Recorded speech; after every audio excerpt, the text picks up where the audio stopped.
Buenos días a todos.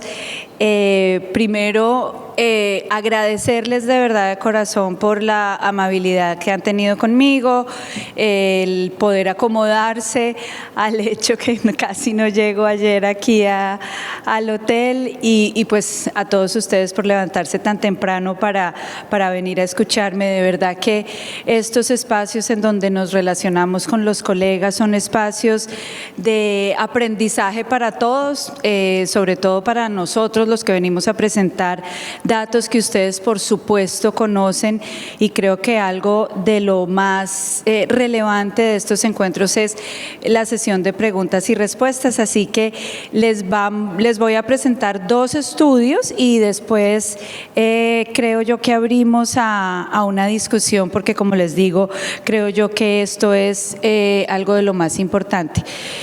Cuando ustedes dicen Best of ESMO 2025, yo creo, en mi opinión, que el ESMO del año pasado tal vez fue uno de los congresos más importantes en oncología. Ciertamente en cáncer de mama fue supremamente importante la cantidad de información que se presentó y que ustedes van a escuchar fue enorme, y sobre todo estudios muy interesantes que cambian el estándar de tratamiento. Nosotros estamos acostumbrados a escuchar un montón de estudios, de biomarcadores, estudios de drogas que de pronto no están todavía en fase 3, pero realmente en este ESMO se presentaron muchos estudios que hacen que hoy la oncología sea diferente, y en mi opinión estos dos estudios son dos de ellos, el estudio DB05 y el estudio DB09. Estos son mis conflictos de interés, y realmente son dos estudios en donde el foco de los dos estudios es la enfermedad HER2 positiva. Y son dos escenarios diferentes. Uno es el escenario de enfermedad residual después de recibir una neoadjuvancia, es el estudio Destiny Breast 05, y el otro es un estudio de neoadjuvancia. Entonces, fíjense ustedes que tenemos dos estudios positivos, como ustedes lo van a ver, y tenemos que definir dónde es que vamos a utilizar este medicamento trastuzumab deruxtecan, que como ustedes saben, en enfermedad metastásica, en el DB03, enfermedad HER2 positiva, tiene un hazard ratio de 0.3, uno de los estudios más importantes que se han presentado en cáncer. Ya está el DB09 en enfermedad HER2 positiva, y lo que pasa en oncología generalmente es que cuando yo tengo tan buenos resultados en enfermedad metastásica, traigo esas drogas a la enfermedad temprana. Anteriormente eso se tardaba años. Hoy pasa secuencialmente. Hoy la tasa a la cual nosotros cambiamos la ciencia es mucho más rápido de cuando yo, por ejemplo, me gradué de oncóloga en 1998, en donde tendríamos que esperar 10 años para ver un cambio en un estándar de tratamiento. Entonces, creo que tenemos que entender el por qué se hacen estos estudios. Vamos a hablar primero del DB05. Si ustedes recuerdan Catherine es un estudio excelente. El estudio Catherine fue aquel, y ya se los voy a mostrar, que mostró que si yo cambiaba la adjuvancia hacia una escalación de la adjuvancia con TDM1 en pacientes que no tenían una respuesta patológica completa, mejoraba la sobrevida libre de progresión y la sobrevida global. Pero lo que les quiero mostrar es que hay pacientes en Catherine que son aquellos pacientes con enfermedad localmente avanzada o enfermedad con ganglios positivos, que miren ustedes las tasas de sobrevida libre de progresión, esto es con TDM1. Entonces, ciertamente hay una necesidad no satisfecha. Hay algunos de estos pacientes que, si bien dar TDM1 mejora significativamente la sobrevida libre de progresión, todavía tenemos campo para mejorar. Y esta fue la primera presentación de trastuzumab emtansina con estos resultados a 10 años. Vean ustedes la diferencia, acá hay una diferencia absoluta de 13.7%. Es una diferencia enorme. Esto es seguir con trastuzumab pertuzumab después de dar neoadjuvancia versus cambiar a TDM1. Y quiero que recuerden este número: 80% de sobrevida libre de enfermedad invasiva, recuérdenlo, cuando yo administro TDM1. Sin embargo, ¿qué pasa? Ese 80% en pacientes de alto riesgo es solamente 72%. ¿Sí? Entonces, quiere decir que el 28% de mis pacientes, a pesar de yo darles TDM1, van a tener un evento de enfermedad invasiva, y eso, por supuesto, pues es importante. Y vean ustedes la sobrevida. Yo no sé cuántos de ustedes han visto sobrevidas del 5%, 4.7%, y nuevamente esto no tiene nada que ver con DB05, esto es lo que pasó previo al DB05. Cuando nosotros, por ejemplo, y para yo ponerles en contexto, hablamos que la abemaciclib tiene un beneficio de sobrevida que es estadísticamente significativo, recuerdan, eso también lo presentaron, esa diferencia absoluta es del 1.2%. y es significativa. Acá tenemos una diferencia del 5%. Entonces, ¿por qué les cuento yo esto? Porque este estudio DB05, el estándar de tratamiento era demasiado bueno. Entonces yo comparo un nuevo tratamiento con un tratamiento que producía un beneficio enorme en términos de sobrevida libre de progresión y de sobrevida global. Pero vamos a mostrar el diseño del estudio porque es importante que nosotros sepamos cuáles fueron los pacientes que participaron en el estudio. Entonces fíjense ustedes que eran pacientes que recibían neoadjuvancia y que no hacían respuesta patológica completa. Pero ¿quiénes eran los pacientes? Y esto es lo importante, eran pacientes de alto riesgo. Y esa es la clave aquí en el DB05. ¿Cómo se definió en alto riesgo en DB05? Por pacientes que tenían enfermedad localmente avanzada, que nosotros lo vemos bastante, ¿cierto? Nosotros en nuestros países tenemos una incidencia de estadios 3, más o menos como del 30 a 40%. Cuando vemos en Estados Unidos estadio 3 o en Europa, estadio 3 no pasa del 15-17%. Entonces nosotros sí que vemos estos pacientes con enfermedad localmente avanzada. Y el otro grupo era aquellos pacientes que recibían neoadjuvancia y en el momento de la cirugía tenían ganglios positivos. Nuevamente, alto riesgo, ¿cierto?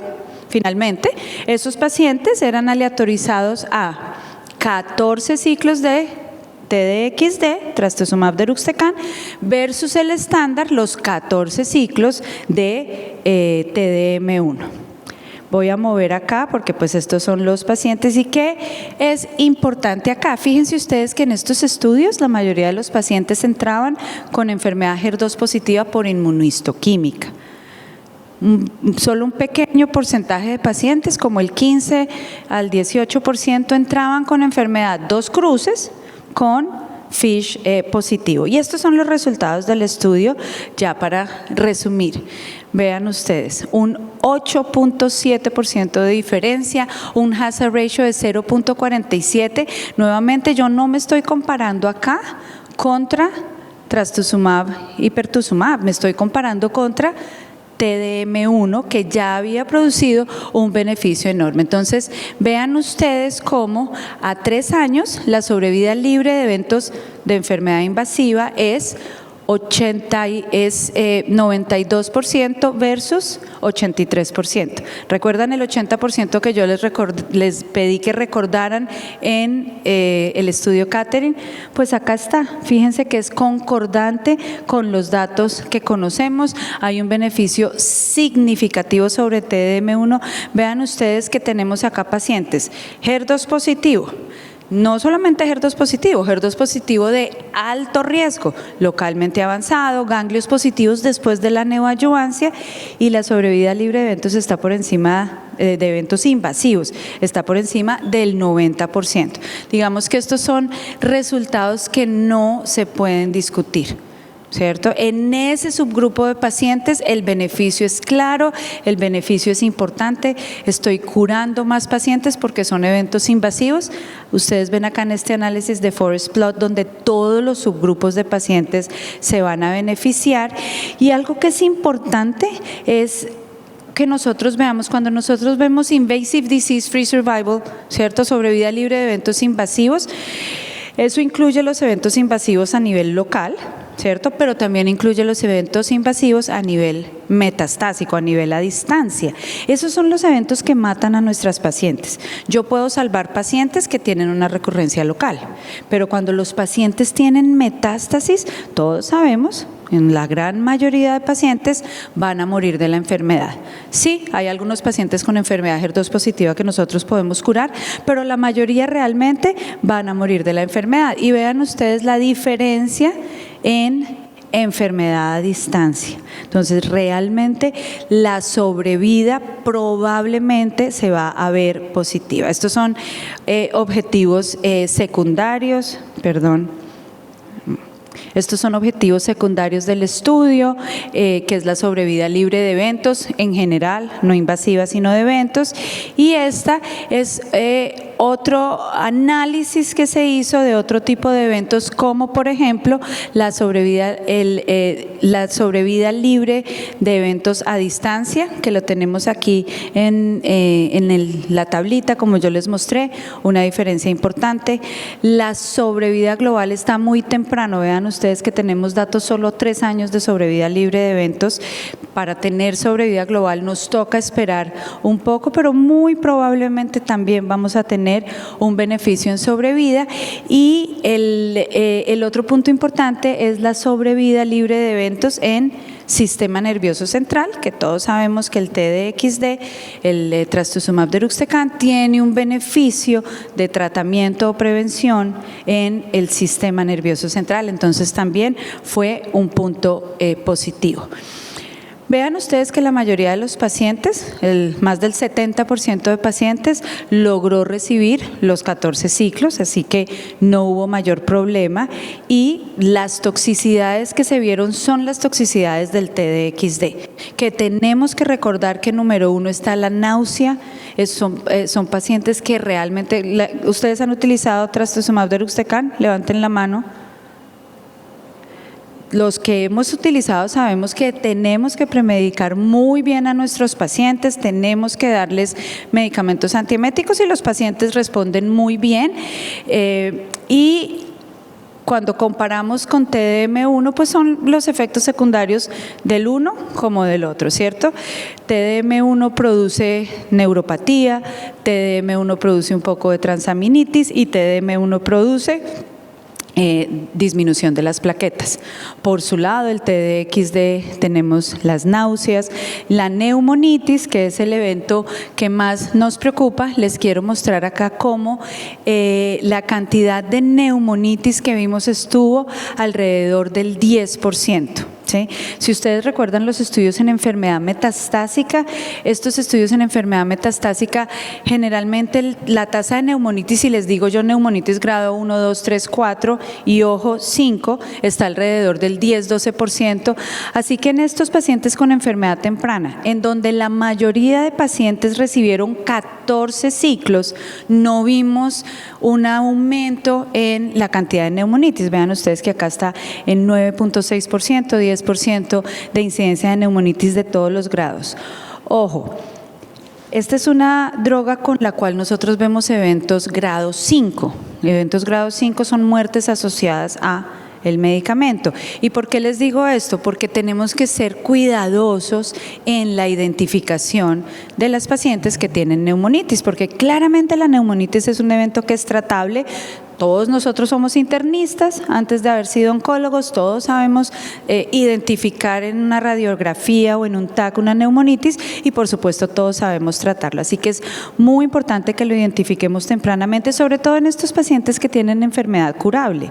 Paciente que tiene enfermedad metastásica, no digo yo que debamos ser laxos con la identificación y el tratamiento de la neumonitis, pero en pacientes que queremos que no mueran de su enfermedad, tampoco queremos que mueran del tratamiento que les administramos. Vean ustedes cómo a pesar de los 14 ciclos, y digo a pesar de los 14 ciclos, porque en las pacientes con enfermedad metastásica por lo general no reciben en mediana tantos ciclos de tratamiento. Entonces, en conclusión, el estudio Destiny Breast 05 mostró un beneficio estadísticamente significativo, pero también clínicamente significativo para aquellas pacientes de alto riesgo en donde no se obtiene una respuesta patológica completa con la administración de TDXD, trastuzumab deruxtecan, versus TDM1, que había sido el estándar hasta ahora. Fíjense ustedes que el beneficio es de 53%, es 0.46 el hazard ratio,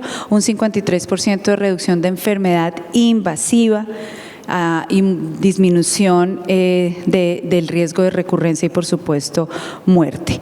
La sobrevida libre de recurrencia invasiva es 92% versus 83%, que 83% era lo que nos había mostrado el estudio de Catherine en ese subgrupo de pacientes. ¿Qué sabemos? Bueno, algo que quería mostrarles es que por lo menos ya Latinoamérica aparece dentro de los sitios en donde hacemos los estudios. Esto es importante porque tenemos datos en nuestros pacientes y, por supuesto, pues esto se publicó también en el New England Journal of Medicine. Entonces, ¿cuál sería la pregunta acá? ¿Tenemos que darle TDXD a todos los pacientes que no hagan una respuesta patológica completa? Pues yo creo que hoy, lo que debemos pensar es en aquellos pacientes que cumplen criterio de DB05, debemos utilizar TDXD, si lo tenemos disponible, por supuesto. ¿Quiénes son los pacientes nuevamente que cumplen criterio? Pacientes con carcinoma localmente avanzado o pacientes con ganglios positivos después de la neoadyuvancia, es decir, alto riesgo. Que el TDXD sirva para todos los otros pacientes, digamos los pacientes que no tienen ganglios positivos, pero tienen un tumor residual en la mama, o pacientes que no presentaron con carcinoma localmente avanzado y no lograron una respuesta patológica completa con ganglios negativos, pues esos pacientes no fueron incluidos en el estudio de DESTINY-Breast05. Entonces nosotros podríamos decir, bueno, como no fueron incluidos, yo puedo seguir utilizando TDM1 en ese subgrupo de pacientes. Entonces, nuevamente, nosotros tenemos una identificación de riesgo clínico. Con un doctor estábamos hablando antes de la conferencia de cómo identificamos nosotros el riesgo de los pacientes. Aquí no hay biomarcadores, ustedes van a escuchar hablar de el HER2-DX, que es una huella genómica que nos permite identificar pacientes de alto riesgo, pero a hoy esa huella no se utiliza en práctica clínica de rutina y no fue estudiada para validar la necesidad o no de TDXD. Entonces creo que nos quedamos nuevamente, como en muchas otras situaciones, con la definición de alto riesgo de acuerdo a la presentación clínica del paciente.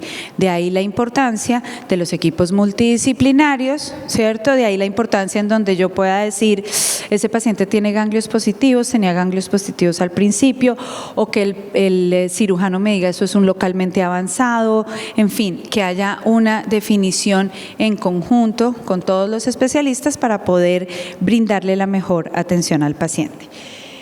El siguiente estudio es el DESTINY-Breast011. Entonces, acá en vez de utilizar el trastuzumab deruxtecan como salvamiento, digámoslo así, lo vamos a utilizar de entrada, es decir, incluir el trastuzumab deruxtecan en el tratamiento neoadyuvante de los pacientes. ¿Y por qué? Pues porque nosotros sabemos que la neoadyuvancia en pacientes con enfermedad HER2 positiva es supremamente importante, porque tener una respuesta patológica completa se asocia a un beneficio en sobrevida. Es un surrogado de buen pronóstico, y ustedes saben que en la enfermedad HER2 positiva hemos estado utilizando antraciclinas, luego entonces ya no antraciclinas sino esquemas libres de antraciclinas, trastuzumab como monoagente, luego trastuzumab pertuzumab, luego incluimos el carboplatino cuando quitamos las antraciclinas de los esquemas neoadyuvantes, y todo esto es con el objetivo de aumentar la respuesta patológica completa. ¿Por qué? Porque cuando yo aumento la respuesta patológica completa, creo que mi paciente le va a ir mejor. Entonces, ese es el objetivo o el background de este estudio. Y vean ustedes el diseño de este estudio. Estos también son pacientes de alto riesgo, ¿sí? ¿Cómo se definió el alto riesgo en este estudio? Acá está.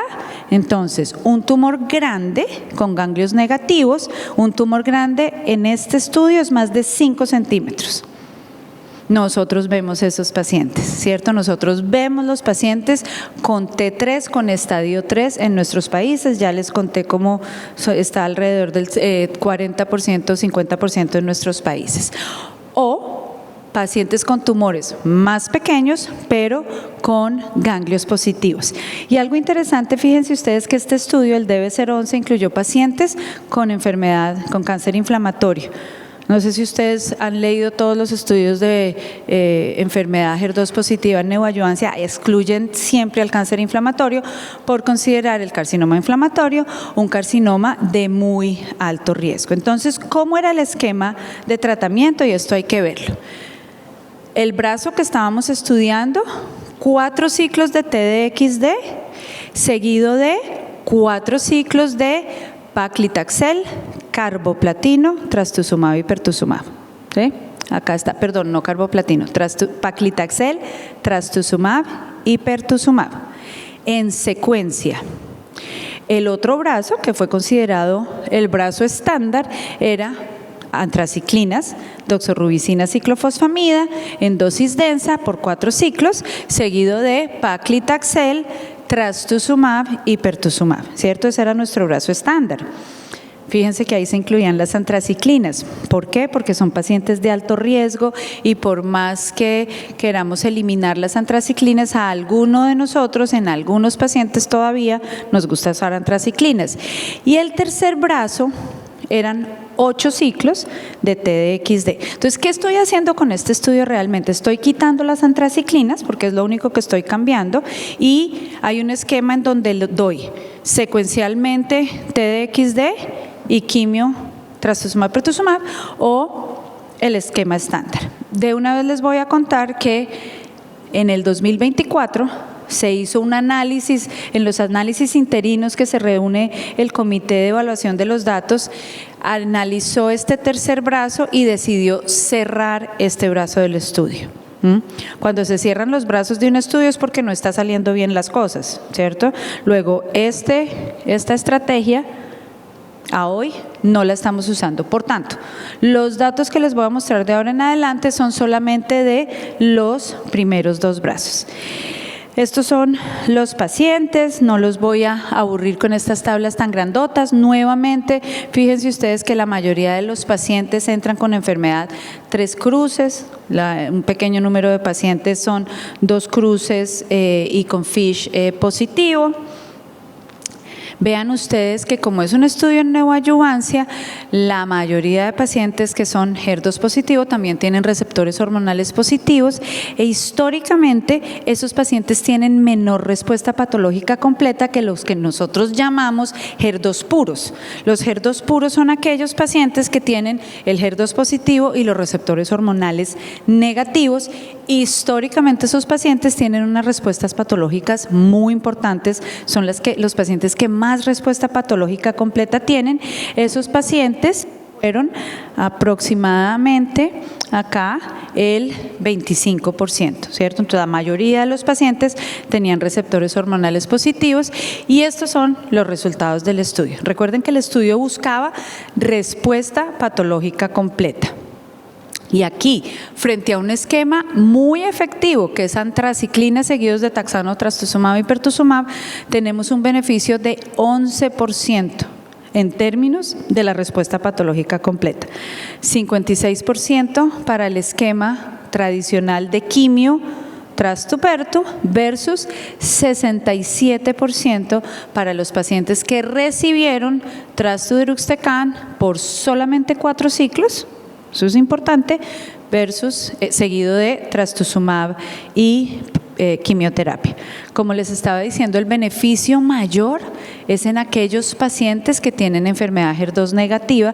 Vean ustedes cómo la respuesta patológica completa es 83%. Esto es muy alto, muy alto.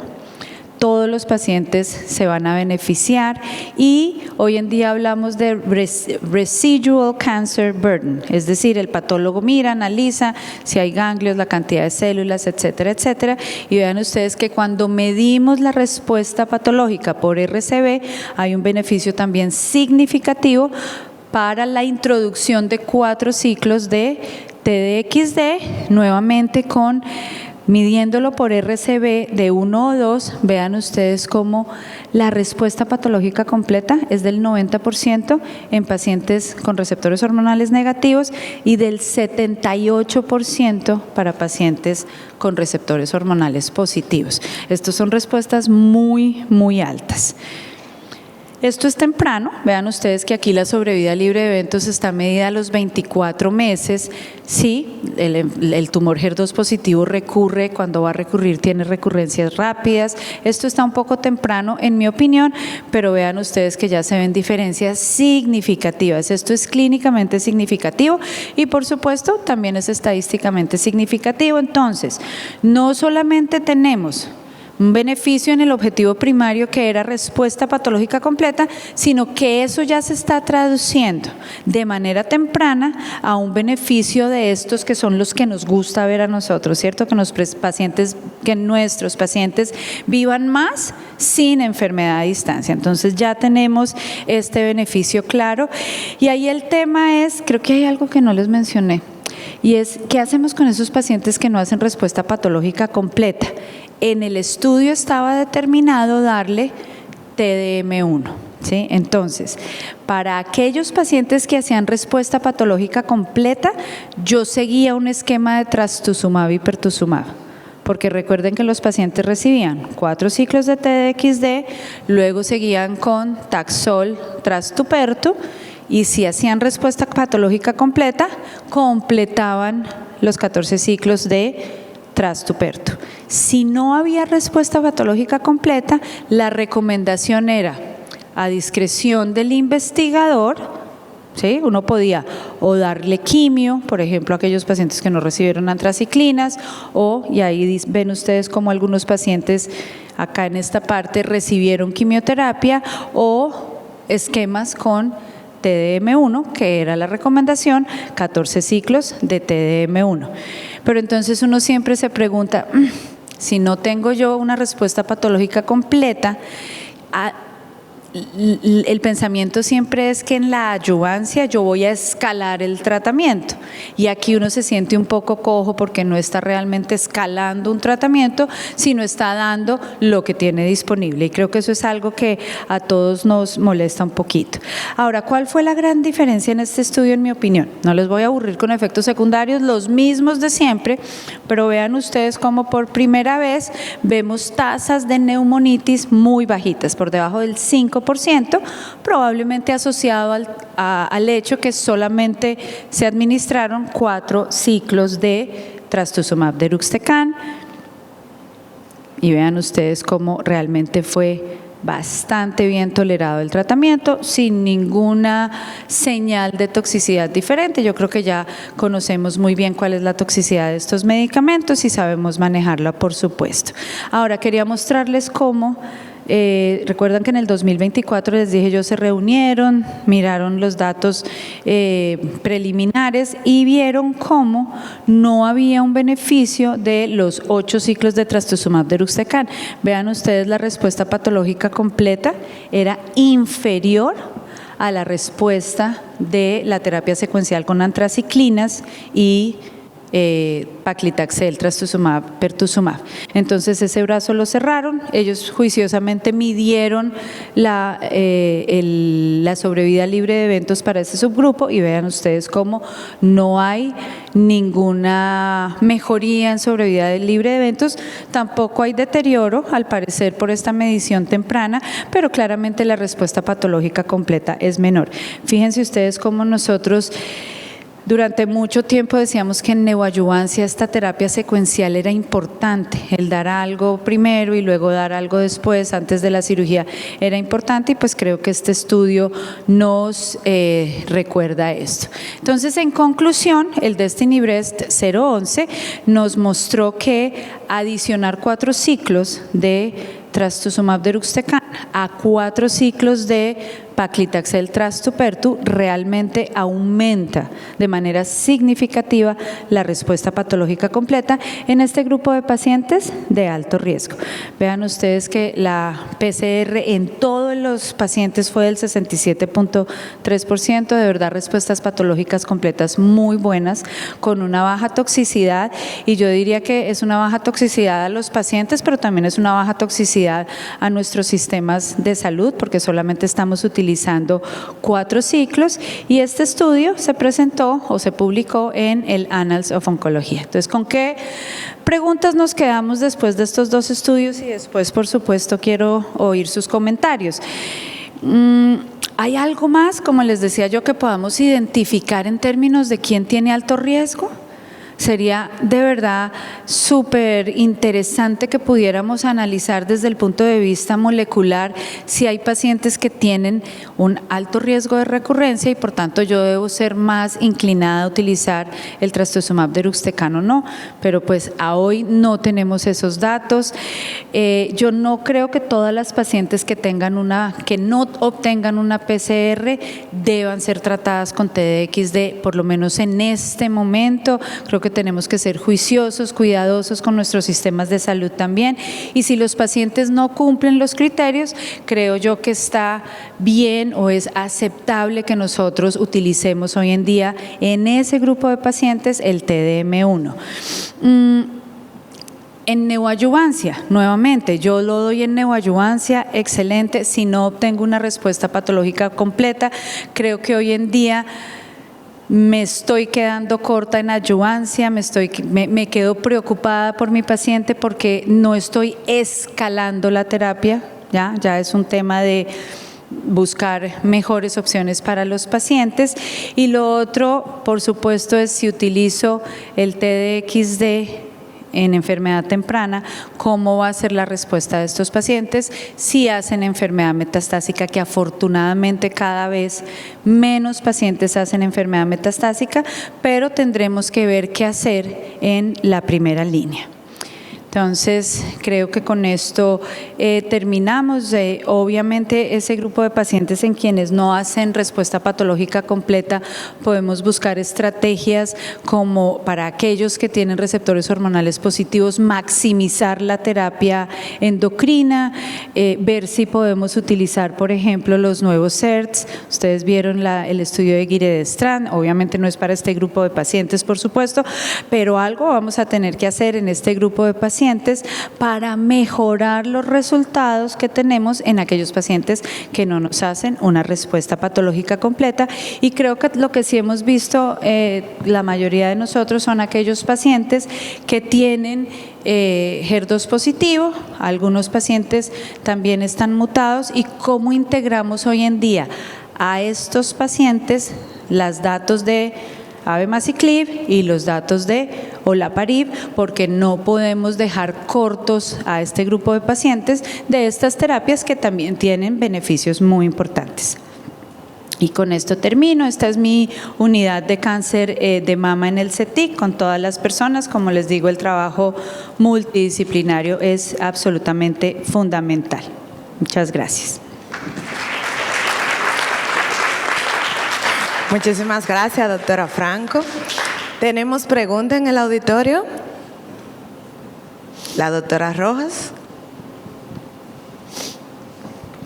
Buen día, doctora. Bueno, siempre es un placer escucharla. La felicito, ¿verdad?, por su conferencia, muy actualizada, y creo que nos deja pues con muchas preguntas que esperamos que sean respondidas en un futuro cercano.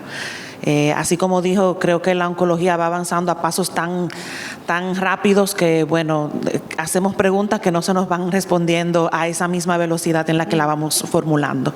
Entonces, en este contexto de enfermedad HER2 sobreexpresada, que realmente con estos nuevos anticuerpos droga conjugados que han venido a cambiar y a revolucionar lo que es su manejo en todas las etapas de la enfermedad, con este estudio, el DESTINY-Breast05, o sea, vimos eficacia, mayor beneficio con T-DXd versus TDM1, que ha sido un estándar, con resultados a más de 8 años, mostrando gran beneficio. ¿Qué pacientes usted no seleccionaría para recibir trastuzumab deruxtecan? ¿A quién no le daría? ¿A quién no le daría? Entonces, según los criterios del estudio, esa es la respuesta fácil, ¿cierto? Pero vamos a ser honestos. Entonces, ¿a quién no le daría?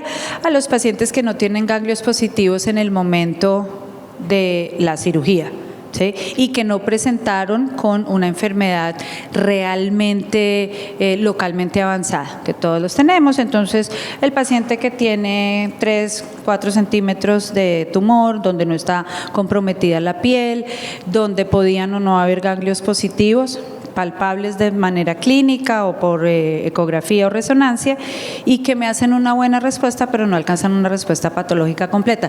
Yo participé en Catherine y resulta que Catherine, si ustedes ven, incluía pacientes con enfermedad residual milimétrica.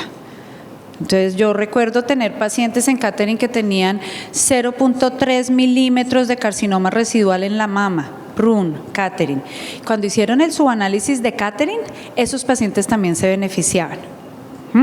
Entonces, hay un grupo de pacientes en Catherine de bajo riesgo, pero que también obtuvieron un beneficio del escalamiento a TDM1. Mi opinión es que cuando hagan esos análisis en DB05, todo el mundo se va a beneficiar. Lo que pasa es que esos pacientes no fueron incluidos. O sea, yo no me cabe en la cabeza que si a mí la droga me beneficia a un grupo de pacientes con una altísima carga de enfermedad, no me vaya a beneficiar los que no tienen una alta carga de enfermedad. El problema es que no tenemos los datos y no los vamos a tener. Entonces, el día que podamos usar TDXd en todos los pacientes, estoy probablemente segura que lo vamos a usar en todos los pacientes. A hoy, pues va a ser pegados un poquito de los datos. Pero siempre vamos a tener esa paciente de 35 años que va a estar en la categoría que hoy yo le digo a usted, doctora, no hay datos, yo de pronto no se lo daría, ¿en dónde se lo vamos a dar? ¿Por qué? Porque esa paciente tiene una expectativa de vida muy larga, una expectativa de vida en donde puede tener una recurrencia, y nuevamente es que no hay por qué pensar que la droga no vaya a producir el mismo beneficio que produjo, solamente que los pacientes pues no se estudiaron. Entonces, nuevamente la recomendación, y no sé si ustedes estuvieron en ESMO, creo yo que la discusión de este estudio fue excelente, y la recomendación, no me acuerdo quién fue la persona que hizo la discusión del estudio, pero su recomendación fue, venga, mire, para los pacientes con estas características, claramente TDXd es que no se puede discutir, pero TDM1 se sigue dando para los pacientes de bajo riesgo que no alcancen una respuesta patológica completa, bla, bla, bla, bla. Entonces, creo que ahí estamos por ahora. Vamos a ver si las cosas cambian. Sí, buenos días. Bueno, ya como dijo la doctora Rojas, con todos los avances que hemos tenido en el manejo de cáncer de mama en los últimos años, claro, muy positivo, aumentando supervivencia. Sin embargo, también es un tanto retador para nosotros en la práctica clínica, en la consulta, tomar decisiones óptimas, ¿no? Y ya usted dijo, el trastuzumab deruxtecan, pues hubo beneficio tanto en adyuvancia como en neoadyuvancia. ¿En qué escenario usted preferiría iniciarlo? ¿Cuál vería mejor resultado?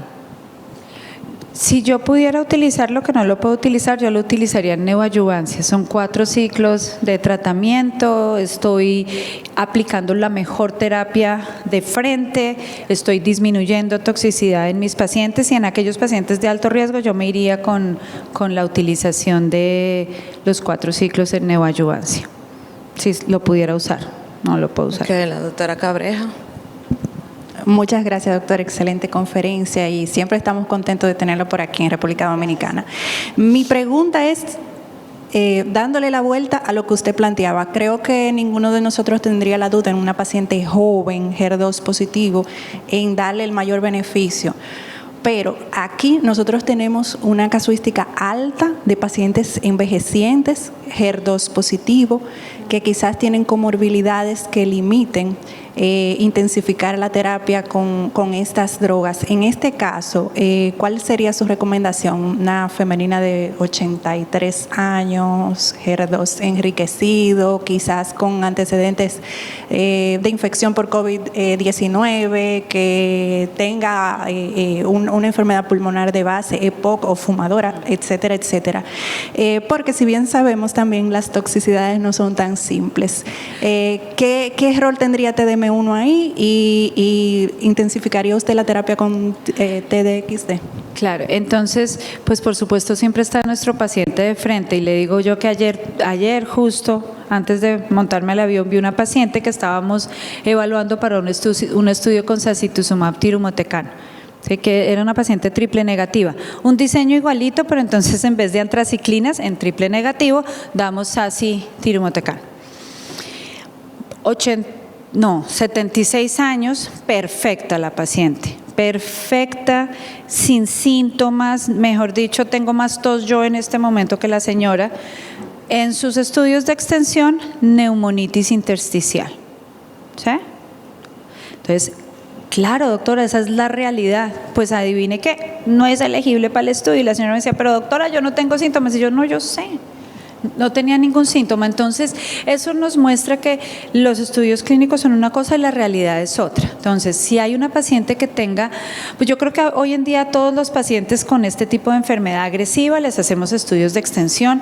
Yo creo que es súper importante en la utilización de estas nuevas drogas que nosotros hablemos con los patólogos, ya vamos a hablar porque es importante patología, pues siempre es importante patología, pero que nuestros radiólogos sepan reconocer esto y nos lo cuenten, que nosotros sepamos reconocer esto en un TAC. Nosotros tenemos que poder ser capaces de ver las imágenes de nuestros pacientes y decir, esto no me gusta, venga, yo pregunto si es. Yo ayer llamé al radiólogo y le dije, oiga, venga, ¿cómo me va a decir que la señora tiene neumonitis intersticial? Vuélvame y me lo lee.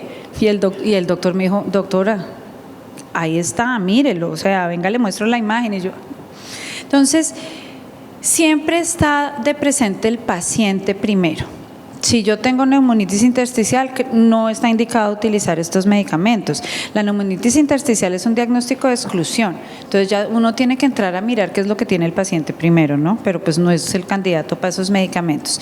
Lo otro, si yo ya tengo pacientes muy añosas, yo puedo desescalar tratamiento, ¿cierto? Yo puedo utilizar un esquema solamente con trastuzumab, paclitaxel solamente, si creo que la paciente tiene comorbilidades en donde yo no puedo utilizar antraciclinas, ¿sí? Pero si yo voy a utilizar antraciclinas en esa paciente de 83 años, que todos lo hemos hecho, pues el estudio dice que este tratamiento es mejor tolerado y no se asocia con la toxicidad cardíaca que tienen las antraciclinas. Entonces, yo creo que lo que nosotros tenemos que pensar es, si yo tengo esta mujer añosa a quien está fit para darle el tratamiento estándar, a ella es a quien yo puedo darle un esquema similar al del Destiny Breast 011. Si la paciente no es fit, obviamente, doctora, primero su paciente y usted tiene que definir qué esquema le puede dar de acuerdo a las comorbilidades, esperar lo que pase en la respuesta patológica completa y ver si en ese momento se escala o no el tratamiento de la paciente. Bueno, por razón... ¿Ah?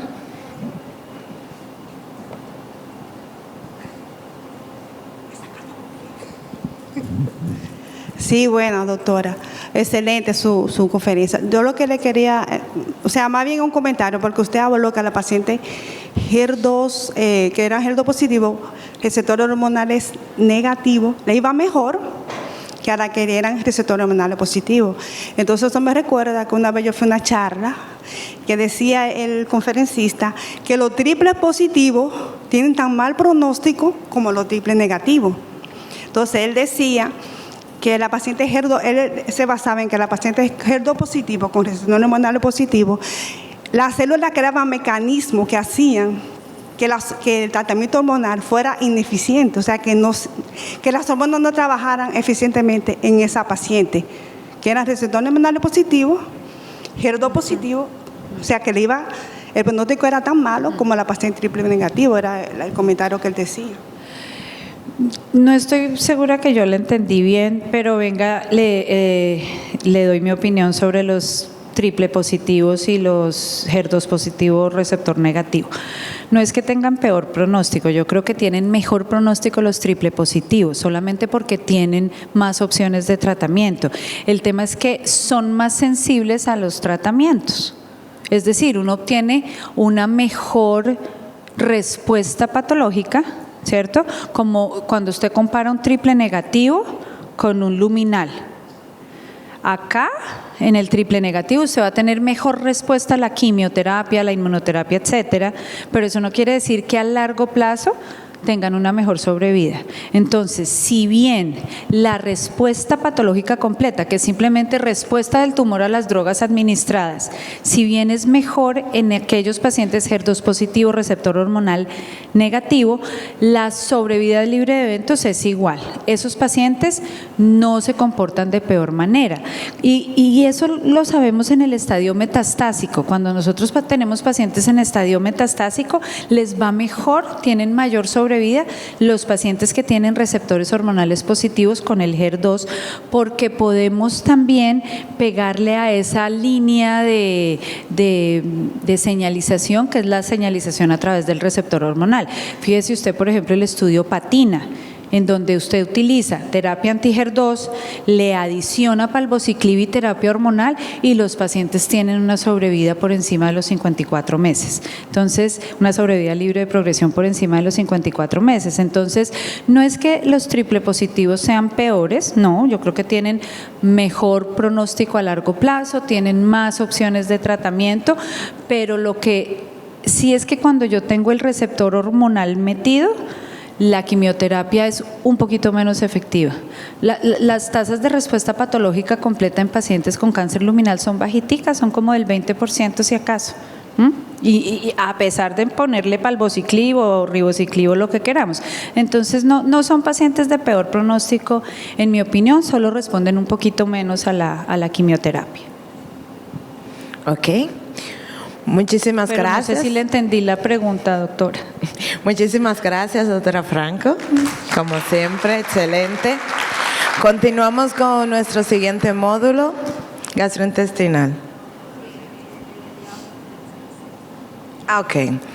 Seguimos con el 06, entonces. Bueno, perfecto. Okay. Entonces, ahora vamos a cambiar de escenario. Primero vamos a cambiar del escenario de enfermedad temprana al escenario de enfermedad metastásica y vamos a cambiar también del subtipo. Ya no estamos hablando de pacientes HER2 positivo, sino estamos hablando de pacientes de subtipo luminal o en algunos casos triple negativo, pero que son HER2 low o ultra low.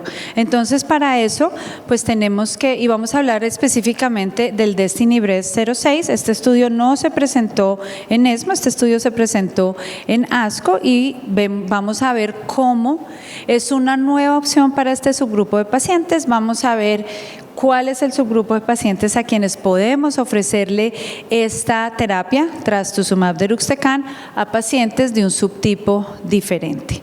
Entonces, lo primero que tenemos que entender es que aquí vamos a hablar de enfermedad luminal o enfermedad con receptores hormonales positivos. Y lo interesante es que la mayoría de pacientes que tienen receptores hormonales positivos y que son considerados HER2 negativo por criterios de no tienen 3 cruces o tienen 2 cruces pero tienen el FISH negativo, van a tener algún nivel de positividad para el HER2. Es decir, acá se vuelve supremamente importante ver cómo estos pacientes que son considerados HER2 negativo, más o menos el 60% de pacientes van a ser HER2 low. Esto es casi la mayoría de pacientes con cáncer de mama que vemos hoy en día.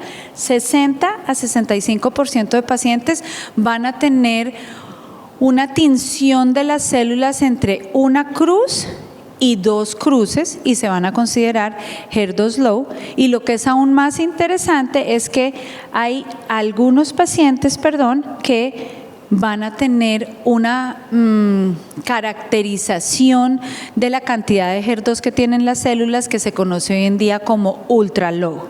Entonces es muy importante que nosotros acá los clínicos sepamos eso qué significa, porque esos son los candidatos para la terapia. Y que nosotros seamos capaces de hablar con los patólogos. ¿Acá hay algún patólogo? No hay patólogos, pero los patólogos tienen que estar sentados acá, los patólogos tienen que participar de nuestras juntas para que ellos también entiendan la importancia que tiene para las pacientes, para nosotros por supuesto, el que podamos identificar diferentes niveles de HER2 en estos pacientes que tienen cáncer de mama luminal. Entonces, miremos cómo es esto. Vamos a sacar de aquí el HER2 positivo, ¿cierto? El HER2 3 cruces o el HER2 2 cruces que tiene FISH negativo, y acá tenemos este subgrupo de pacientes que es HER2 low, que son los que tienen 2 cruces o una cruz. Y así es como se define. Realmente aquí no hay nada técnico, acá es el patólogo mirando en el microscopio y vean ustedes cómo el HER2 low es una débil o moderada tinción de membrana, ¿cierto? En más del 10% de las células, eso me da un 2 cruces, y si es mayor del 10%, pero esa tinción es incompleta, es decir, yo no veo el arito completo alrededor de las células, eso es una cruz. Vean ustedes, seguramente si hubiera un patólogo me estaría tirando tomates al escenario, porque probablemente esto es un poquito más complicado que lo que les estoy diciendo yo, pero ellos son los expertos en esto.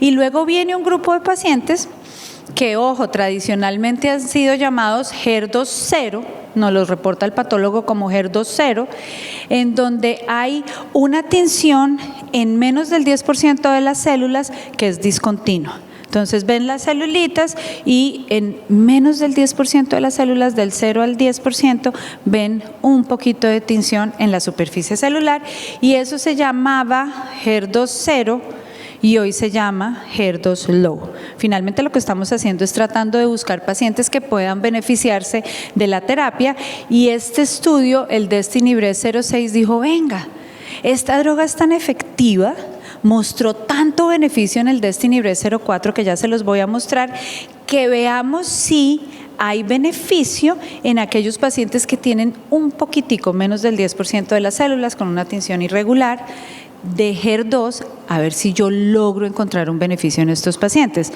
Y ya hoy vamos a ver pronto estudios en donde el medicamento se está utilizando realmente para droga HER2 0. Vamos a ver eso cómo nos muestra. Entonces, este es lo que nosotros tenemos hoy en día. Hoy en día tenemos que preguntarle al patólogo y tenemos que entrenar a nuestros patólogos a que nos miren si hay algo de tinción, porque el 1 y el 2 casi que ya está resuelto, ¿cierto? El HER2 una cruz, el HER2 2 cruces está resuelto, pero este HER2 ultra low es el que tenemos que realmente buscar, y ya van a ver ustedes por qué, porque los resultados del estudio, por supuesto, son muy interesantes. Entonces, yo creo que lo primero que tenemos que hacer es entender qué es lo que pasa hoy en día con los pacientes con enfermedad luminal, en su gran mayoría, y cómo es que nosotros tratamos a esos pacientes para poder entender en dónde posicionar este medicamento. El doctor me preguntó antes de la charla y me decía, doctora, pero ¿usted en qué grupo de pacientes utiliza este medicamento como en el esquema DB06? Entonces, lo primero que tenemos que hacer es entender cómo tratamos nosotros a los pacientes, ¿verdad? Entonces, nosotros tenemos un paciente con cáncer de mama luminal, receptores hormonales positivos, se diagnostica, le damos tratamiento y en algún momento hace una recurrencia. La primera línea para este tipo de pacientes pues son inhibidores de CDK4/6, Palbo, Ribo, Abema, cualquiera de los 3 en combinación con la terapia hormonal, y esa es y sigue siendo el estándar en primera línea. para este subgrupo de pacientes. Ahora se nos está complicando la vida. Entonces resulta que si los pacientes tienen una mutación en PI3K, hay un estudio, INAVO 120, que mostró beneficios en sobrevida libre de progresión y sobrevida global. ¿A cuántos de ustedes hacen NGS tumoral en la primera línea? Ninguno, exacto, yo tampoco. Pero hay un estudio que dice que hay una mejoría si yo utilizo Inavolisib para estos pacientes. Entonces, ¿quiénes tienen mutaciones en PI3K? Pues aquellos pacientes que tienen recurrencias muy rápidas después de la adyuvancia, es decir, pacientes con resistencia hormonal. Entonces, esa es mi primera línea. Los pacientes están en primera línea, algo así, los que no tienen resistencia, como entre 24 y 32 meses, ¿cierto? Y finalmente hacen una recurrencia, ¿cierto? Porque esta enfermedad no es curable. Y en el momento de la progresión, entonces yo pienso en la segunda línea hormonal, y esa sí que hoy en día es complicada, ¿cierto? Porque ahí la recomendación en la segunda línea es hacer un NGS y si tengo mutación de PI3K, tratarla con alpelisib, capivasertib, todos estos inhibidores de PI3K, AKT, Emetor, ahora está esta nueva vía que está de moda porque tengo medicamentos target. Si tengo mutaciones en ESR1, entonces utilizo el Asestrant, ¿cierto? Que es el que está. O los nuevos estudios, como el estudio Victoria, como el estudio el que tiene Fulvestrant con Palbociclib, en fin. Tengo un sinnúmero de tratamientos de progresión en la segunda línea, porque yo siempre trato de continuar con la terapia hormonal. Entonces, terapia hormonal combinada, terapia hormonal sola, si el paciente tiene mutaciones germinales de PARP, entonces considerar olaparib para esos pacientes, y yo me muevo así como entre la segunda y la tercera línea. Pero después hay progresión. Y cuando hay progresión, después de yo utilizar todas estas moléculas innovadoras, tengo que pensar en la quimioterapia. Y ahí es cuando los estudios muestran que los ADCs, los anticuerpos conjugados con drogas, son mejores que la quimioterapia, y les voy a mostrar cómo es el panorama de los estudios recientes. Ahora, todo esto es en el esquema actual, pero yo me pregunto qué va a pasar en unos años cuando nosotros hayamos expuesto a la gran mayoría de nuestros pacientes a abemaciclib en adyuvancia o a ribociclib en adyuvancia. Tenemos estudios positivos con sobrevida positiva, Monarch-I, el estudio Natalie, son estudios positivos en adyuvancia. Hoy en día le damos olaparib a los pacientes que tienen mutaciones en BRCA germinales. Entonces, ¿cómo esto va a cambiar? De acuerdo a cómo vayamos nosotros cambiando lo que hacemos en adyuvancia, pues aún no lo sabemos, y de pronto aquellos pacientes que hacen metástasis van a tener una enfermedad diferente. Y eso, pues hoy en día no lo sabemos, y de pronto las cosas van a cambiar radicalmente en los próximos años. Pero entonces, ¿cuándo empezamos nosotros a ver los beneficios de los ADCs en pacientes con subtipo luminal, HER2 low, por supuesto, y tenemos el DESTINY-Breast04? Yo sé que vamos a hablar es de DESTINY-Breast06, pero me parecía importante que supiéramos el antecedente a DESTINY-Breast06 y que supiéramos cómo, digamos, utilizar el medicamento de acuerdo a lo que el paciente haya recibido. Entonces, rápidamente, esto es DESTINY-Breast04, un estudio diseñado para pacientes HER2 low. La mayoría de pacientes HER2 low son luminales, pero recuerden que existen los triple negativos que tienen un poquito de marcación de HER2, y esos son triple negativos HER2 low, y ellos también fueron incluidos en el estudio. Entonces, este estudio, el paciente tenía que tener enfermedad HER2 low y haber recibido 1 o 2 líneas de quimioterapia previos a entrar en el estudio. Entonces, vean ustedes que en este estudio los pacientes recibían, como les puse yo, las terapias hormonales, luego 1 línea de quimio o 2 líneas de quimio, o un paciente que fuera considerado resistente, es decir, podía haber recibido solo una línea de quimio, pero que hubiera progresado muy, muy rápido. Ese paciente era aleatorizado a TDXD versus quimioterapia y estos son los resultados del estudio. Yo no sé si ustedes estaban en ASCO cuando esto se presentó. Todos nos paramos, aplaudimos. Pocas veces en la vida nos paramos a aplaudir en un congreso de estos. DESTINY-Breast04 consiguió eso, porque vean las diferencias tan significativas, hazard ratio de 0.51. Entonces, en pacientes ya tratados con quimioterapia, es mejor dar TDXD que continuar con quimioterapia y hay un beneficio de sobrevida. Interesantemente, un análisis de subgrupo no preplaneado mostró que los pacientes HER2 low con receptores hormonales negativos, es decir, triple negativos HER2 low, también respondían al trastuzumab deruxtecan. El problema es que solamente como 60 pacientes de este tipo entraron al estudio DESTINY-Breast04. Entonces, también es una opción para los pacientes triple negativos, aunque por supuesto ahí tenemos el estudio ASCENT, que sí es un estudio diseñado para pacientes triple negativos. Entonces, este es el estudio del cual vamos a hablar, porque este es la indicación que ustedes van a tener disponible aquí en República Dominicana.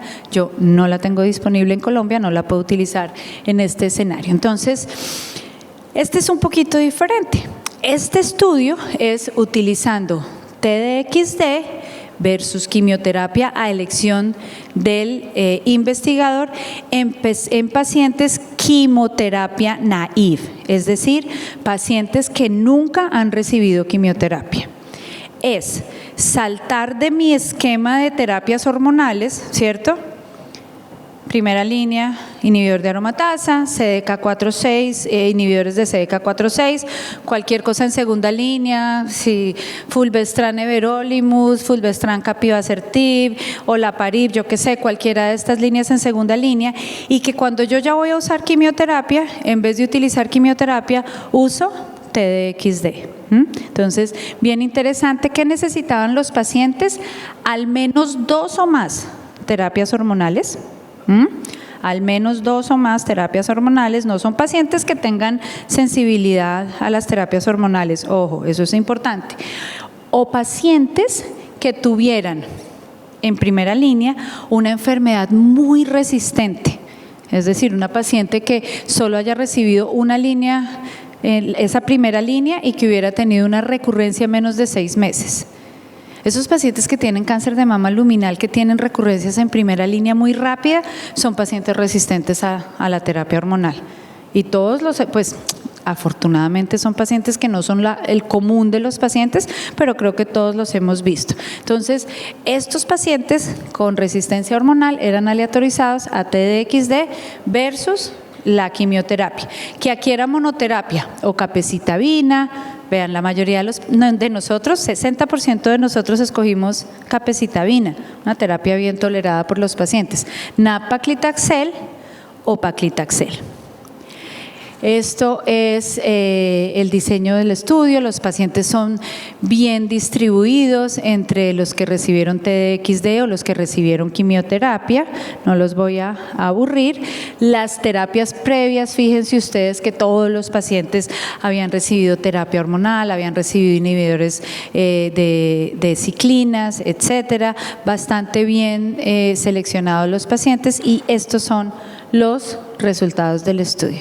Fíjense ustedes que en un grupo de pacientes con resistencia hormonal, digámoslo así, o resistencia a los tratamientos hormonales, bien sea primaria, porque el paciente no respondió de entrada, o porque yo ya le administré todas las líneas de tratamiento hormonal que tenía disponibles, hay un beneficio con un hazard ratio de 0.62. Entonces es un 48% de disminución del riesgo de progresión por administrar el TDXD. Vean ustedes, la mediana de sobrevida libre de progresión está por encima del año, 13.2 meses versus 8 meses. Es un estudio que es clínicamente significativo y también estadísticamente significativo. Acuerden ustedes que todos los estudios tienen comités independientes de revisión de los datos. Entonces, cuando vemos por Beaker, es exactamente igual, 13 meses versus 8 meses. Esto dice que pues, los investigadores evaluaron la respuesta bastante bien, y la sobrevida global está viéndose como un hint de que vamos a tener sobrevida global. A hoy no la tenemos, pero los datos no están lo suficientemente maduros para yo poder decir que tengo una sobrevida global.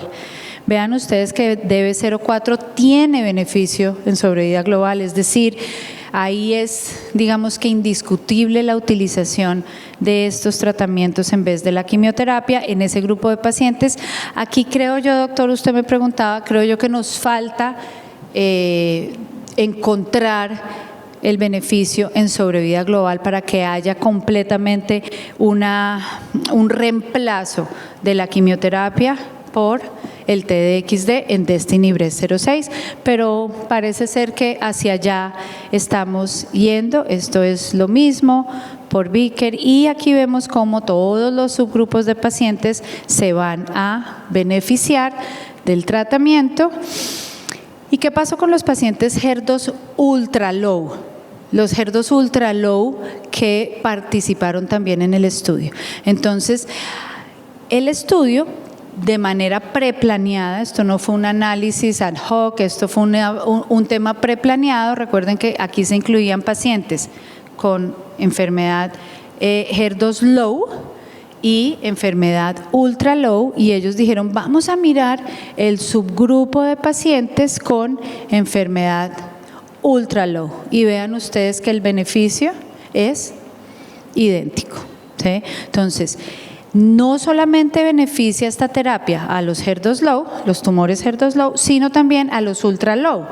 Lo que quiere decir que cuando tengamos estos pacientes y ya les hayamos dado todas las terapias hormonales y yo tenga un HER2 reportado como 0, lo que tengo que hacer es decirle al patólogo, hágame el favor y me revise esa patología.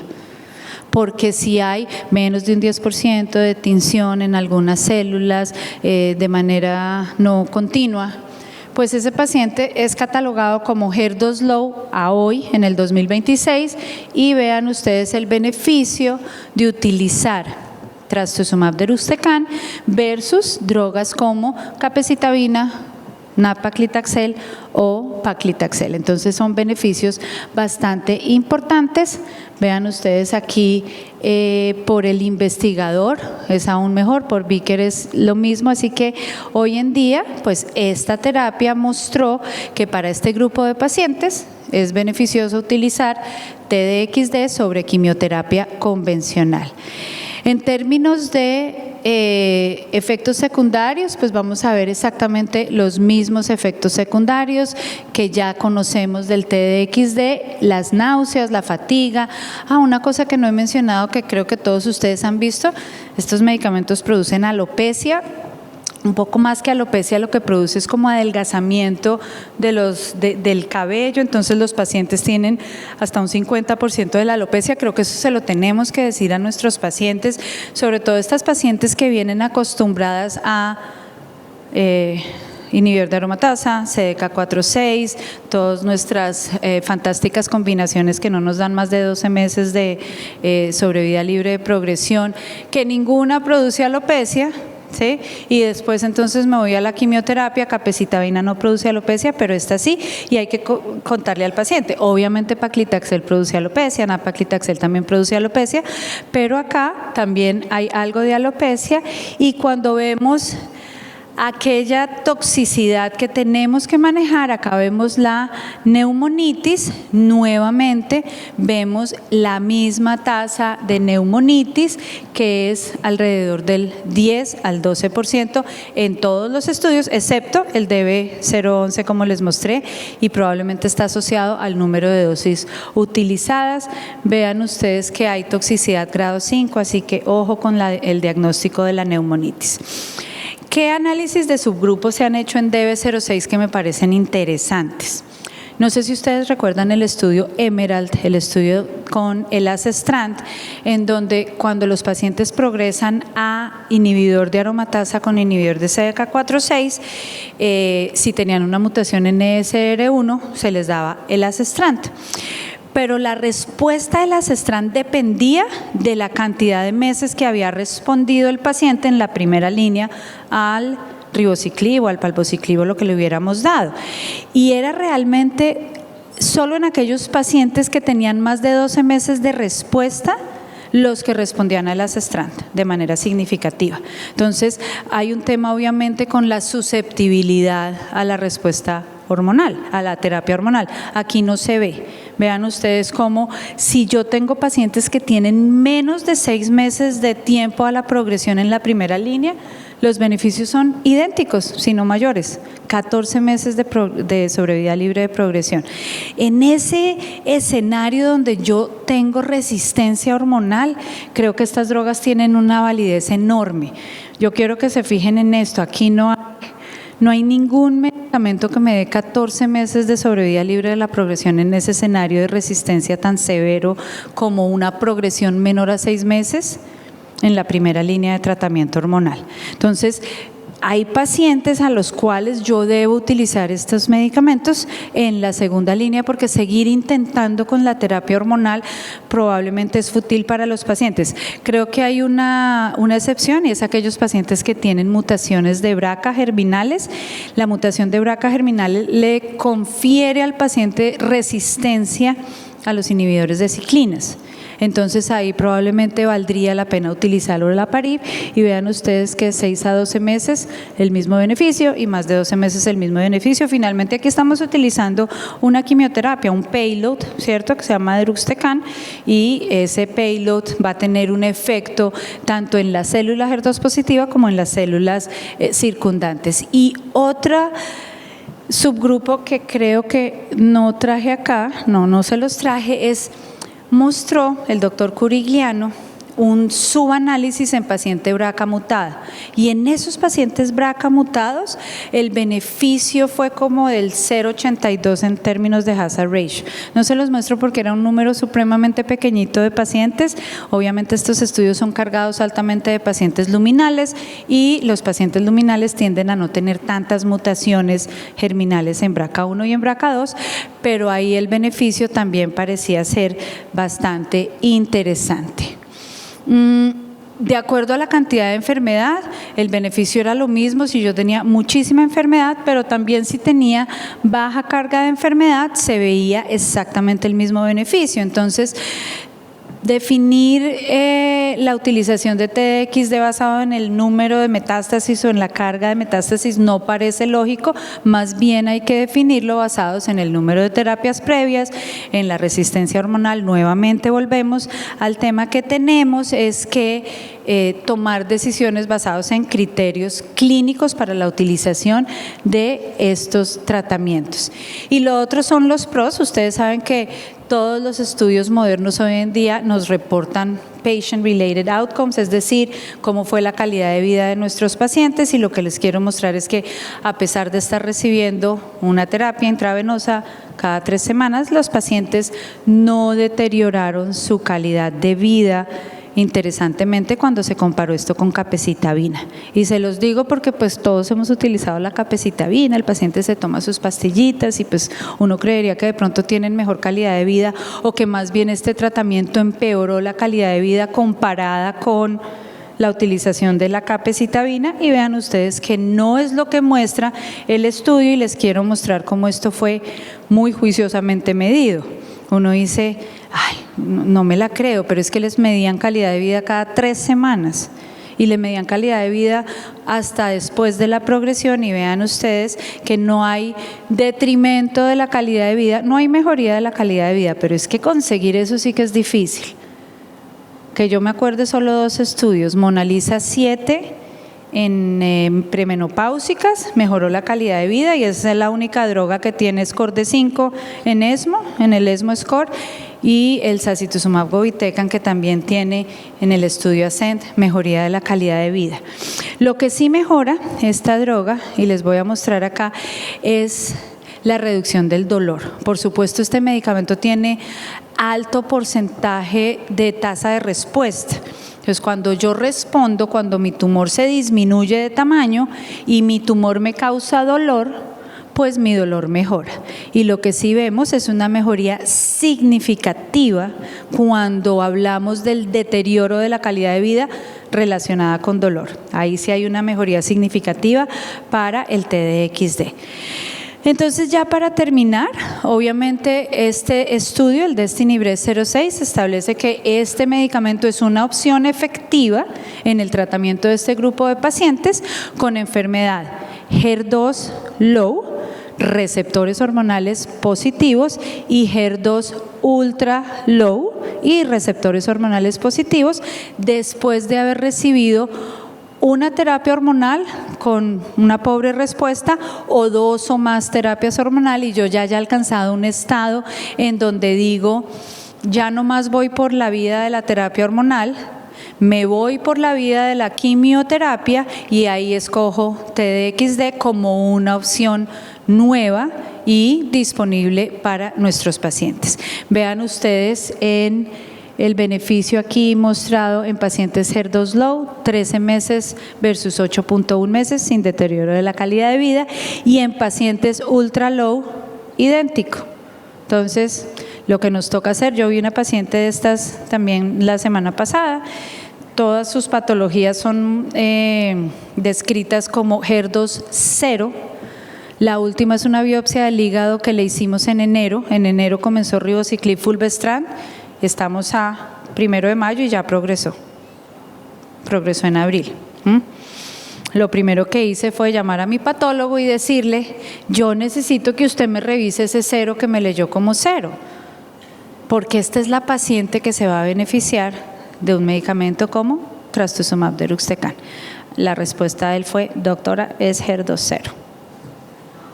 Entonces, esto para decirles que sí nos va a tocar como volvernos más amigos de nuestros patólogos, incluirlos en las juntas, mostrarles estos datos para que ellos entiendan la importancia que tiene hoy en día la adecuada medición del HER2, puesto que nos da un beneficio muy importante si nosotros podemos utilizar este tratamiento en estos pacientes. Entonces, con esto termino. Muchísimas gracias, y aquí siempre me gusta reconocer a todas las personas de mi equipo. Doctora, las gracias a usted. Y por asuntos de tiempo, porque ya la doctora debe ir a tomar su vuelo, en esta ocasión no tendremos preguntas para esta parte de la ponencia de la doctora. Siempre felices de tenerlo por aquí. Pero esperamos si verla pronto. preguntas, yo soy tranquila, doctora. No, Yo chévere, pues. Bueno, aprovechando la oportunidad, luego de felicitarla, me gustaría saber, con esta data, ¿en qué pacientes te esperarías para utilizar TDXD versus quimioterapia? ¿En qué pacientes te esperarías? Y con esta evidencia, ¿ves a futuro comparaciones entre ADCs? Es una muy buena pregunta, porque todos decimos, los datos son los datos, ¿cierto? Pero cuando ya tenemos al paciente al frente, pues es una situación distinta. Yo creo que depende de la historia de respuesta que tenemos a la terapia previa. ¿Sí? Yo siempre he sido una fiel creyente de la terapia hormonal. Y por supuesto, la mayoría de nuestros pacientes afortunadamente no van a tener resistencia a la terapia hormonal. Entonces, a mí me gusta pasar por este journey que yo les mostré. Y esta paciente que les digo que progresó, que tiene HER2 0, tiene una mutación en PTEN, por tanto es candidata a capivasertib. Pero no vaya a creer que a mí no me da un poquito de angustia de pensar que ella no va a responder a la terapia hormonal, otro fulvestrant con capivasertib, pues es difícil. Entonces, en esa paciente, si ella tuviera un HER2 low o un HER2 ultra low, yo le daría TDXD. ¿Sí? Yo creo que, y así es como yo lo enfoco en mi práctica clínica, en ese paciente en donde yo le quiero dar quimioterapia y me inclino por una quimioterapia intravenosa, etcétera, etcétera, creo que tengo suficientes datos para traerme el TDXD un poquito más temprano. Pero son de verdad definiciones clínicas, ¿sí? Y es cuando nosotros en oncología tenemos al paciente al frente y decimos: este paciente tiene resistencia hormonal, tiene una alta carga de enfermedad, tiene un HER2 low, yo voy a traer un poco más hacia acá mi TDXD para darle la mejor terapia disponible de primeras. Y no digo de primeras en primera línea, sino de primeras cuando voy a empezar la quimioterapia, ¿sí? Cuando yo ya he tomado la decisión que es el momento de iniciar quimioterapia. Ahí creo que tenemos datos. Creo que DB06 claramente nos explica cuál es el beneficio. Hay otros estudios que se están haciendo. Usted sabe que el estudio en este escenario con sacituzumab govitecan también es positivo, ¿sí? También en estos pacientes que han recibido quimioterapia, el estudio TROPICS, ¿fue TROPICS? No me acuerdo ahorita, sí, creo que sí, fue positivo para sacituzumab govitecan. Entonces nosotros también tenemos datos en enfermedad luminal, el receptor hormonal positivo, con SASI govitecan. En mi opinión, yo utilizaría primero en este subgrupo de pacientes trastuzumab deruxtecan. Creo que los datos son más contundentes para trastuzumab deruxtecan. Que sería digamos que el estudio con SASI govitecan es más similar a los pacientes que del DB04. El estudio de sacituzumab govitecan en pacientes sin quimioterapia fue negativo.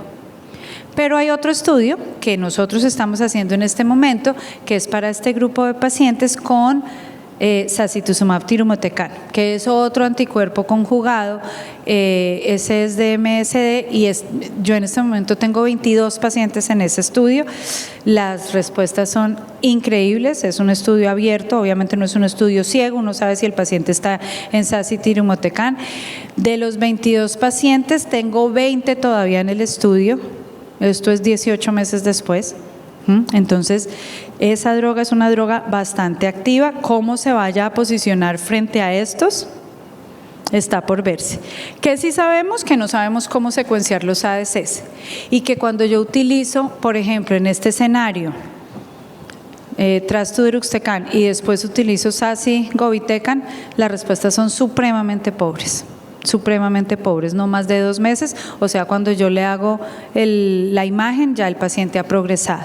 Entonces está esta pregunta de la secuenciación de los ADCs que no sabemos si hay que cambiar el que sea anti-TIM2 o el payload de la quimioterapia, pero a hoy no hay un buen conocimiento y una buena respuesta clínica a secuenciar los medicamentos. Entonces, ¿qué hago en estos pacientes?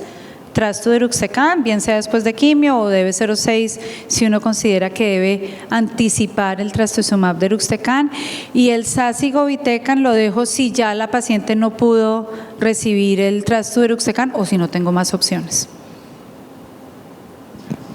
Muchas gracias. La doctora Cuba y luego continuamos con el siguiente módulo.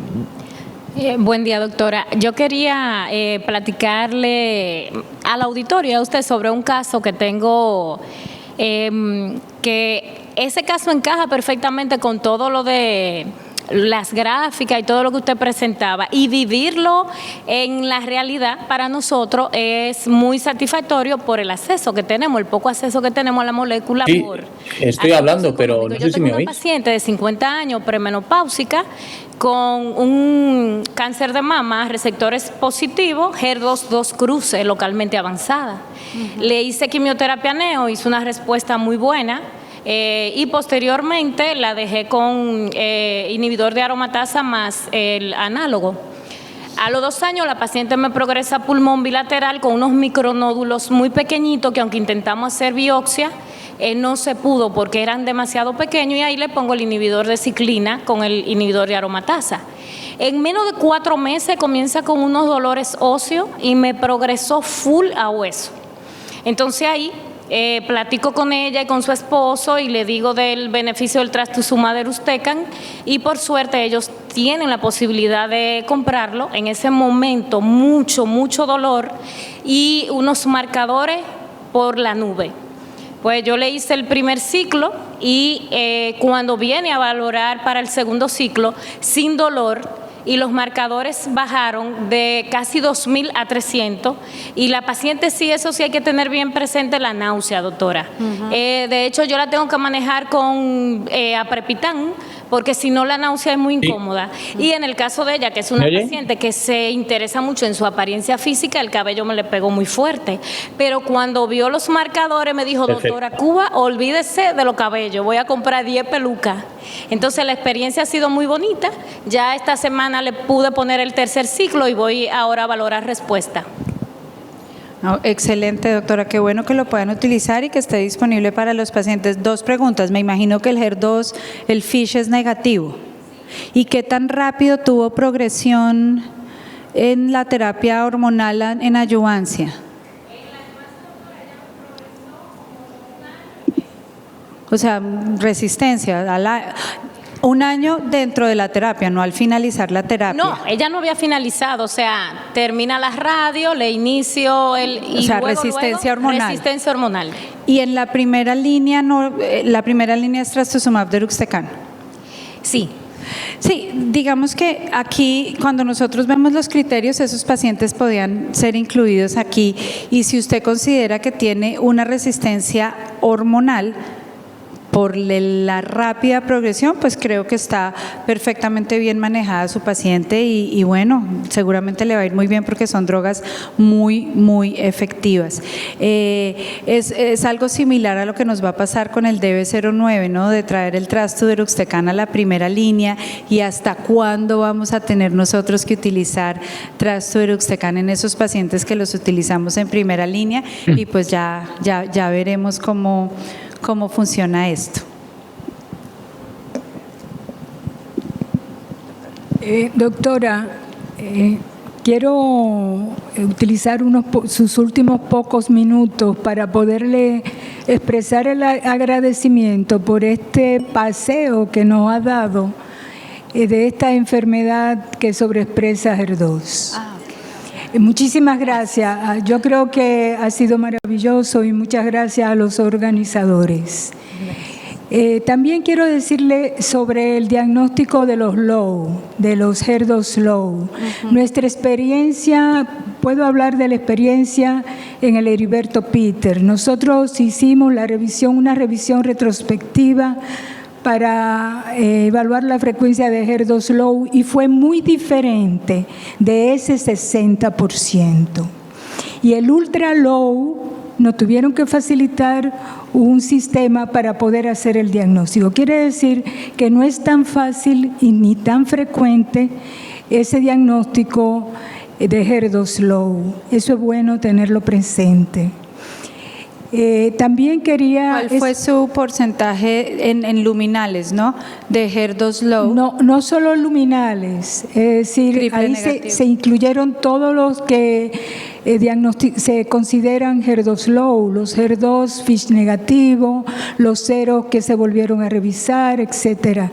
Y fue en un rango de un 30-35%, es decir, muy diferente, y yo me quejaba de eso, de esa cifra tan alta que daban de un 60%. De hecho, quedamos mal con la promesa que hicimos de acercarnos a ese 60%. Esa es una experiencia local de nosotros en el diagnóstico de HER2 low.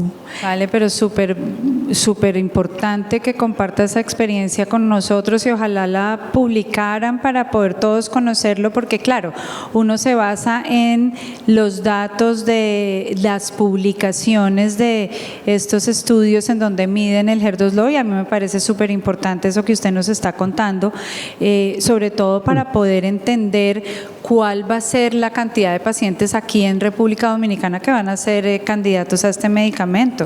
Por lo menos en ese renglón. También le quería expresar, la población de nosotros con cáncer de mama es una población joven, generalmente. Es una población debajo de los 60 años. Quería mencionarle eso. Y también que tenemos una data que hemos revisado con enfermedad local avanzada, y de esta data tiene un seguimiento de alrededor de 6 a 7 años, y la respuesta completa patológica en neoadyuvancia está por debajo de lo que usted ha señalado en nosotros. Esa es nuestra experiencia, ese es un rango de un 46%. Ahora, ¿quiénes nos responden en enfermedad residual? ¿A qué diferentes tipos de quimioterapia o tratamiento nos responden en enfermedad residual? Lo que mejor nos responden es el uso del TDM1 y la doblete de paclitaxel trastuzumab. Es decir, eso nosotros lo demostramos. Aún así, hay un pequeño porcentaje que, como usted dijo, no se beneficia, todavía recae del TDM1. Cuando usted me habla de 46% de respuesta patológica completa, ¿es en HER2 positivo o en todo el cáncer que ustedes manejan con neoadyuvancia? Perdón que no escuché. La respuesta patológica de 46%, que es muy buena, ¿es en solamente pacientes HER2 positivo o es en todos los pacientes? No, en HER2, en enfermedad no adyuvante, en enfermedad localmente avanzada. HER2 positivo. HER2 positivo, esa fue la respuesta completa patológica que conseguimos. Claro.